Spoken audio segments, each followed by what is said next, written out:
ampunan dan masuk surga berkat sholawat Nabi Muhammad SAW.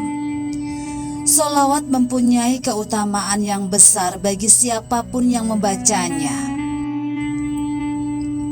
Dikutip dari republika.co.id Jakarta, banyak kisah yang menunjukkan keajaiban mengamalkan sholawat kepada Nabi Muhammad SAW.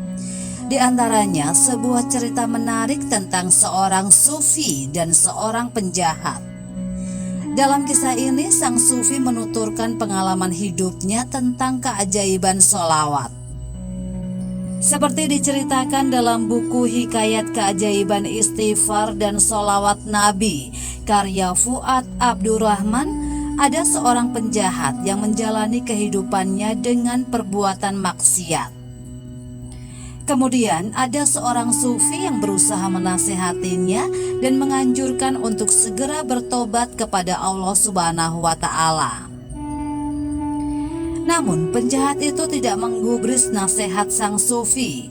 Bahkan penjahat itu bersumpah akan terus melaksanakan maksiat sampai ajal menjemput.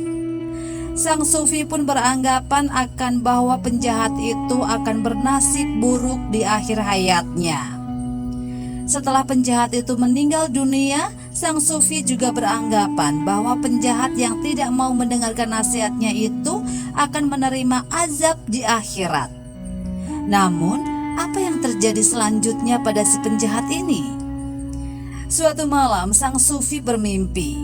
Dia melihat sang penjahat menempati posisi yang amat tinggi dan mulia dengan memakai pakaian surga yang hijau, pakaian yang menunjukkan kemuliaan dan kebesaran. Melihat itu tentu saja sang sufi merasa heran dan bertanya-tanya apa yang membuat penjahat itu mendapatkan posisi itu. Apakah gerangan yang menyebabkan engkau mendapatkan martabat setinggi ini, katanya. Lalu si penjahat menjawab, "Wahai Syekh, ketika aku hadir di suatu majelis, aku mendengarkan orang alim yang ada di situ berkata, barang siapa yang bersolawat atas Nabi Muhammad SAW, niscaya menjadi wajib baginya mendapatkan surga." Selanjutnya, orang alim itu mengangkat suaranya demi membacakan solawat atas Nabi SAW. Dan aku pun beserta orang-orang yang hadir di sekitarnya mengangkat suara untuk melantunkan sholawat. Maka pada saat itulah kami semua diampuni dan dirahmati oleh Allah Subhanahu wa Ta'ala yang Maha Pemurah terhadap nikmatnya.